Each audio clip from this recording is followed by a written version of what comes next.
All right, everybody, it's Rick here. I've muted you, so sorry I can't hear you because it makes the recording better, but I want you to ask questions and jump in. Today it's just me, all right, and we're talking, okay, about business planning. That's what, it's that time of year. As you guys know, I call it Rocktober, and Rocktober means, this is the transitional month. This is a month that you could probably put something on the market or get a buyer in November and still close it. But this is really the month where a lot of the work you're doing now is really going to be money for next year, momentum for next year, transactions for next year. So it's important that you guys, you do your business plan, because whatever your goal is, you need to be walking, talking, acting, being the person that you need to be 90 days before you expect to see those types of results.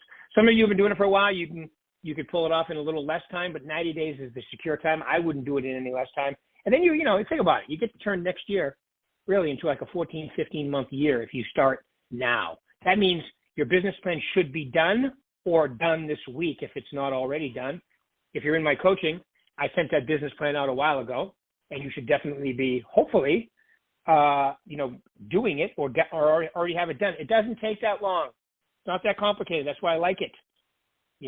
John Joseph introduced me to that one years ago, and I still use it because it's really simple. Okay? And Darren, I love your Monday, 100%. Love it. All right. So here's the thing. Okay? You got to ask yourself the question, all right, what am I going to do next year? Who am I going to be? And I think it really starts with who you're going to be. I really do. Okay, so you may want to consider a little mission statement. Like, why do you do this? I know you love to help people. I know, but why do you do this? Come up with a little, it's almost like a little elevator speech. What is your elevator speech, by the way? When someone says to you, what do you do? I sell real estate. Okay, is that really the way you should answer, or should you answer something a little bit more? I help people, maximize the sale price out of their home, and if they want to move into another home, I help them with the complete transaction, or something that's a little more. I protect people's equity. I've heard people answer that question in a lot of different ways, but you should have your own. How are you, going to do this? That's the key. How are you going to do this on a day in, day out basis? And I just think it's good to have like a little, I don't know, like I said, a little elevator speech, a paragraph, 2 sentences. Even one. All right. So have a little mission statement. I would also have a little vision. What does success look like for you? Like when you're doing the business plan, if you take my success series, section 5 has all this in it. All right. 100 things you want. I like to visualize things. I like to visualize my life the way I want it to be. So I saw a great, where was it? Did I take a picture of it? I think I did. Hold on a second, folks. I took a picture of a great quote this morning. Oh, here it is. The only limits for tomorrow are the doubts we have today. So the only limits so if you're doing your business plan and you're doubting you could do it, you're already not going to get there.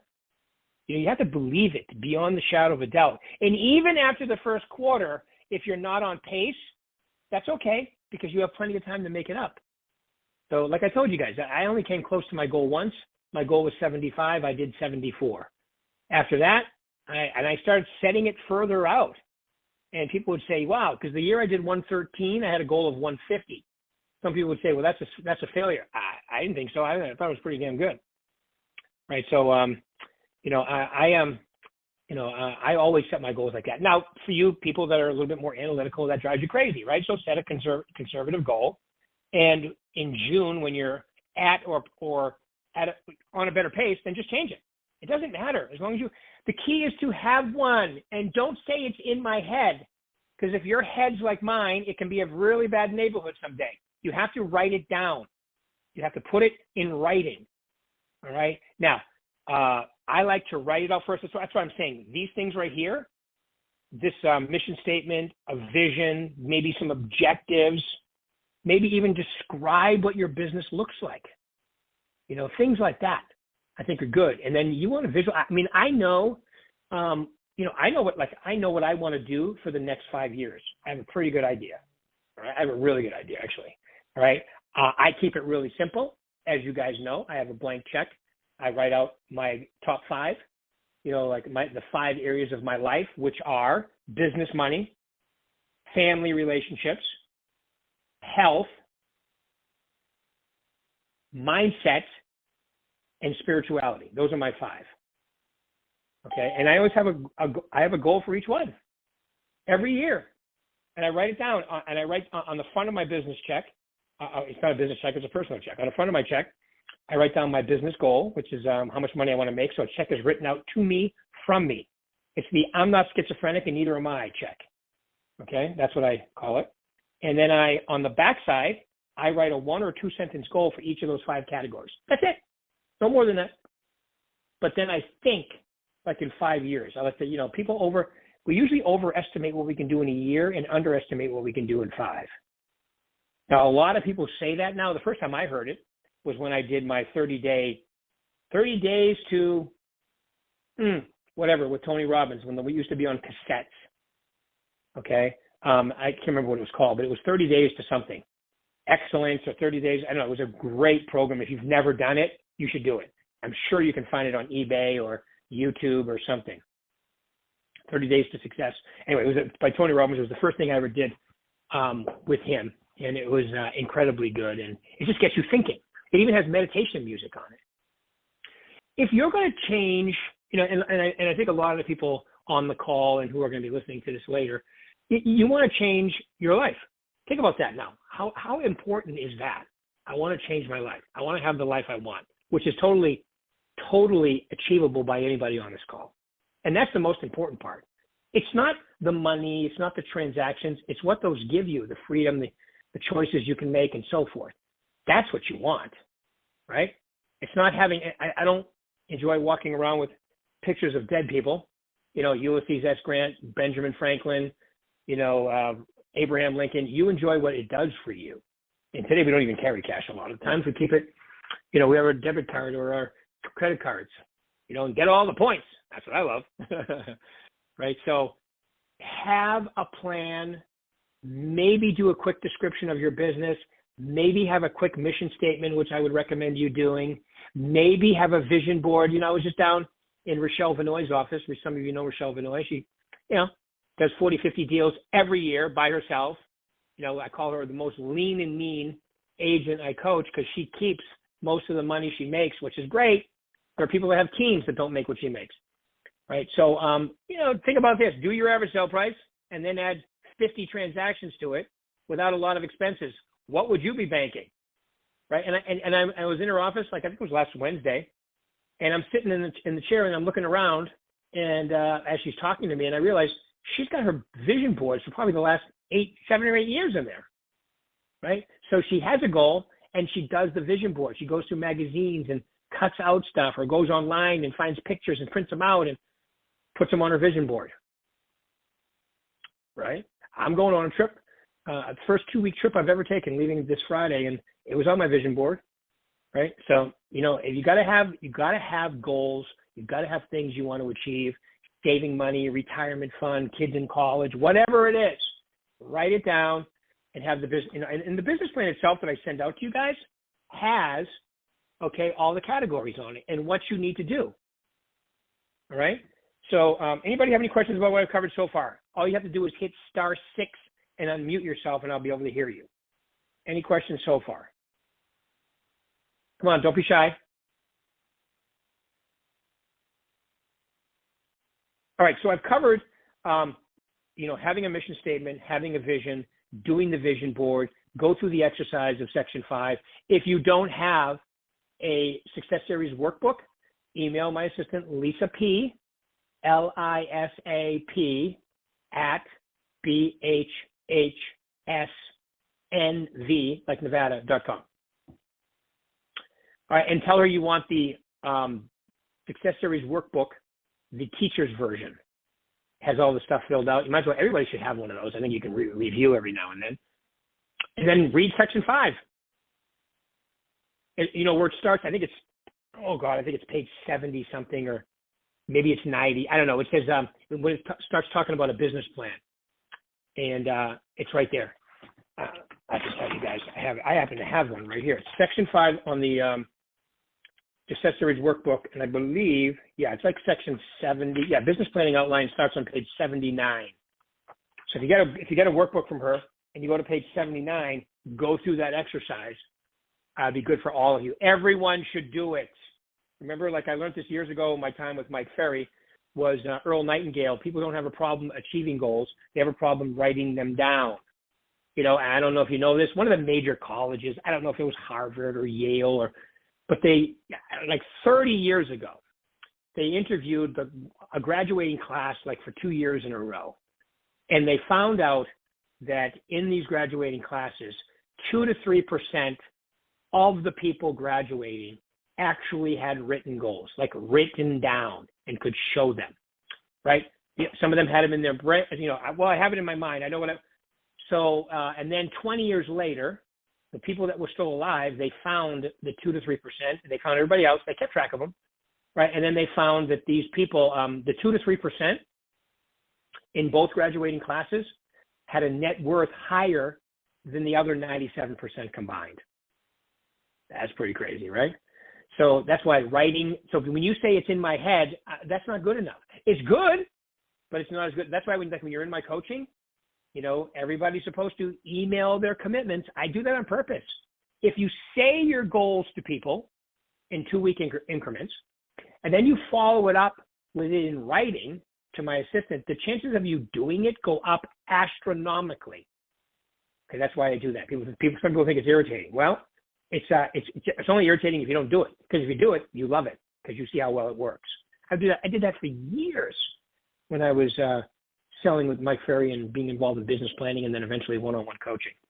And all those things are still with me today and they work. Keep it simple. Okay. I also would recommend, when you're thinking about your business is what's your target market? Like, what do you, of the 5 lead sources? Because we know, okay, I'm going to bore you for a second because all of you already know this, but I'm going to say it again because it's my job. I know. I'm going to give you an example. Okay, so I'm brand new in the business. I want to sell 15 homes my first year. Yours is easy. Talk to 15 people a day within the 5 lead sources. The 5 lead sources are your sphere, farming, which means just listed, just sold, open house activity. All right, expireds, for sale by owners, and social media. Those are the 5 with the big 5 categories that I talk about. Right? So you have to have 15 conversations. Pick them. Doesn't even matter. You can do it all from your sphere and farming. Okay? Like I just had a great group call with 4 great guys, and every one of them does it slightly different. But they, I'm not going to say they're perfect with their contacts, but they do a really good job. And they all do it slightly different. 2 of them do mostly farming and, their sphere, and a couple, the other one door knocks expireds and his sphere, and and then, they all do it slightly different within the 5 lead sources. The question is, which ones are you going to do? Now, I've been in the business for 3-4 years, and I already closed 15, and I want to close 30. My number's still 15 because there's a difference between where I am and where I want to go. And for most of those people, they're already working their sphere at least somewhat and maybe have a farm, but then they need to add. Like, what categories would you add? Remember, guys, achieving new goals requires being uncomfortable. I always compare it to going to the gym. You go to the gym, even though I love the gym, like I was at the gym this morning, but, getting your body temperature up and start sweating is uncomfortable. Even though once you're sweating, you feel great, and the juices are flowing. You got all these hormones pumping through your system that normally wouldn't be unless you were working out. Years ago when I read a book by a woman way smarter than me, some kind of psychologist, psychiatrist, I can't remember what she was, but she said that working out every day and working out, reading, and eating properly, okay, like just the working out part, guys, says it puts into your blood system the same chemicals that Ritalin, okay, focus, right? If you're ADHD like me, Ritalin, Ritalin, Ativan makes sense to you because, these are things that they give people with ADHD, but you can do that just by working out. And the same, you get the same hormones as and chemicals as like Prozac. So you get more focused and you feel better about yourself just from working out. That's why people go, some people are addicted to working out. Yeah, that's why. The way you feel a lot of times, okay, like I was just with my mother who, she had a procedure. She's doing great. But I was in New England for 3 days. I left on the red eye Thursday night, and I was there. Got back last night. I didn't work out for 3 days. I'm telling you, this morning I felt totally different because and then once I left the gym, though, okay, that's why I do this because I felt much better. Even 2 or 3 days of not working out changes my mindset. I don't know how people don't work out. I don't understand. It's like I don't understand how people do business without consistent prospecting or as much as they could, because I've never had that issue where I could just rely on my sphere. Or would I? Even if I could, would I? I don't think I would, because that means I'm limiting what I'm doing. And just like working out, there's no way because I've done no working out and I've done working out. There's no way you can do anything to feel as good as you do when you're working out. So why would I rob myself of the opportunity of that every day? I wouldn't. Not anymore. Right? Don't get me wrong. It took me a while to get into this groove, but I've been doing it now for about 12, 13 years, and it's pretty good. And before that, I worked out, but not like I'm doing, because I want my mind to be right. I want my physicality to be right. It transfers to every area of your life. I always say, and you guys have heard me say this, that as a real estate salesperson, the two most reciprocal actions you can take, meaning that they have benefits down the line, are working out consistently and consistent prospecting. You do those two every day, everything else will come in. Because if you're willing to do those two, all the other ones are things that you'll definitely do, like being organized for appointments, and those are no-brainers. Okay, so you got to decide, and when you're doing the business plan, go through the exercise of Section 5. Some of you have great managers. I know Amanda's usually on here. Meet with Amanda, your manager, whoever your manager is, okay, and go over the business plan. They know how to do the business plan. Matter of fact, Amanda's office, we just did it last week on Wednesday, right? Go through it. Do it. Take the initiative. Now you have the business plan. I don't know, but when I used to do this every year, and because I did mine by hand. I did the numbers by hand. I used to keep track of my numbers by hand, because we didn't use computers when I first started in real estate. Okay, so we didn't even have cars. No, I'm kidding. We had cars. But but there's a benefit of learning how to do it. With a calculator, it really makes you understand the process. So if some of you want to do that, you can always get my number analyzer too. It's pretty simple, just a spreadsheet. Okay, and keep track, because I would recommend you do that. Winners keep score. Remember that. Imagine going to a basketball game, they don't keep score. So, it'd be crazy. They keep score, and they keep all the stats, right? So definitely do that. Decide what lead sources you're going to call, or door knock, or both, or social media. If you just decide that I'm going to make my contacts every day and fill a database, you guys are lucky because you have the VAC. Make sure they're getting stuff from you. Make sure you're staying in touch with them. Make sure you're connected with each one of them on Facebook, Instagram, LinkedIn, Twitter, TikTok if you want to, YouTube, right? Make sure you're doing that. I'm going to tell you right now, your whole real estate existence is going to change. And I'm going to tell you something. By the way the Fed's talking, this market we're currently in is going to be here for a little while, by the way they're talking, because they have no intentions of lowering rates. Will they someday? Of course. Will that create a little feeding frenzy? Absolutely. But it's not around the corner, folks. When I say around the corner, I don't think it's going to be this year. Might be next year, but that's not what they're talking about, raising the base rate one more time this year. That's how crazy they are, our current Fed. I don't understand them. They've raised the rates 525% in the last 18 to 20 months. It's historic. I'm surprised more people aren't talking about it. The last time we had 1.75 increase was 1994. One in a year. We had 4 in 6 months. Okay, last year. It's ridiculous. All right, and they're not talking. It's like historical news that no one talks about, because we know the news only talks about what they want you to hear. It's crazy today. That's another thing that you got to be careful of today. All right, because if you're watching the news, first off, you're wasting your time. Secondly, unless you just want to hear what you want to hear based on what channel you pick. That's what I find people do. Well, I'm a Democrat, so I'm going to pick this one. Well, I'm a Republican, so I'm going to pick this one because they tell me what I want to hear. And it's true, they do. And they censor everything else. Crazy times, man. Crazy times. All right, but that's the time we're in. And, as somebody who loves to read, I thought, this has got to be the worst time in political history. And then I realized it's not. It's not. Like, if you have, I just finished a book about Alexander Hamilton. Okay, and Alexander Hamilton was killed in a duel by his political opponent. That's what they used to do back then. Even though it was technically illegal, they didn't enforce it. They eventually made it illegal because it wasn't at first. Burr, okay, he was I think he was the second vice president, second or third. They challenged Alexander Hamilton to a duel and killed him. Died a day and a half later. So we've had crazy political times in our country. Okay, so this is not anything new. They just escalated certain periods in certain times, or maybe it's just because I'm paying attention more. I don't know, because I never used to pay attention to it, but the last, I would say, 10 years, I've been paying attention to it more, and it does have an effect on the stock market, interest rates, the economy. There's no doubt about it. It does.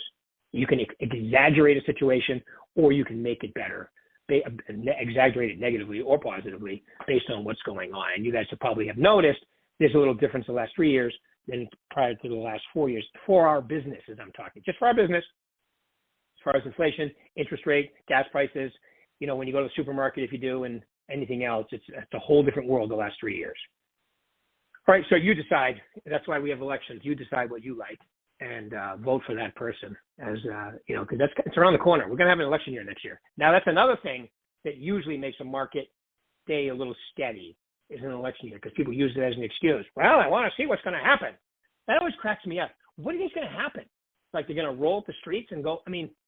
It's just but some people who aren't super motivated will use that as an excuse. And what do you do with them? You just stay in touch. Educate them. Like, if I'm working with a buyer right now, I'm going to educate them as to why, especially if they don't own a home already. It's the best time to buy a home for the next who knows how long. Could be forever. We are in an inventory crunch, and the only reason it's not more exposed is because of the interest rates. If the interest rates were back in the, even the fours, fives probably, this market would be totally different. Okay, but because they're higher, it slowed things down a little bit. There's a lot more people, okay, who can afford to buy than are buying and still renting it because they think the interest rates are going to get better, and they will, but the prices will be up higher too. So I would convince somebody, you can at least pick the house you want right now and then refinance later. Like, look at Prosperity. They'll give you to the end of 2025. That's 2 years and a quarter, okay, to refinance with no lender fee. That's a pretty good deal. So you get today's rate, maybe get a buy down. So I would just, and if that doesn't work, then I just stay in touch with them. People like to do it when other people are doing it. Not everybody follows the Warren Buffett method of, be greedy when people are afraid and be afraid when people are greedy, because that's, you get a better deal. Soon as everybody wants it, everybody has to have it. We'll have a feeding frenzy. Prices will go up. And especially if you're in Arizona or Nevada, you think, well, they've been up a lot, they can't go up anymore. Look at California. California still is way above the average sale price, so they can. It becomes if it continues the way it is, it'd be a premium to own your own house, even a condo or whatever. Because most people, in big cities like New York and Boston, they rent because it's so expensive. All right.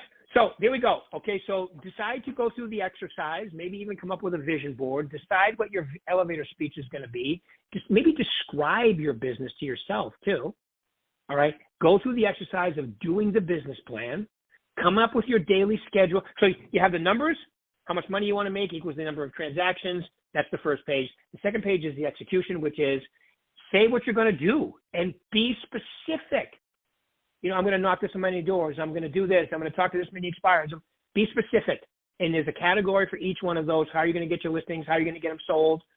Okay, and then the last part is the schedule. And then once you decide on the schedule, remember, the schedule is the daily business plan, the road to follow to get you where you want to go. Okay, it's really that simple. All right, anybody have a question? Star 6. Come on, somebody star 6. Ask me a question. When you hit star 6, you unmute yourself, and then I can hear you. And then, so somebody has to have a question. And even if you don't have a question, if you had to have one, what would it be? Don't be shy. All right. Apparently, I have been explaining it so well that no one has, I don't believe that, by the way. I'm being sarcastic if you haven't noticed. So apparently I've explained it so well that no one has a question. You guys got it all figured out. Now, when no one asks me a question, here's what I assume. You're just going to do exactly what we just said. You're going to go through the exercise. You're going to come up with your elevator speech. You're going to describe your business a little bit. You're going to do the business plan with your manager, or if you've done it before by yourself, you're going to print it out, put it in front of you in your office, maybe give a copy to your spouse so they know what you're doing.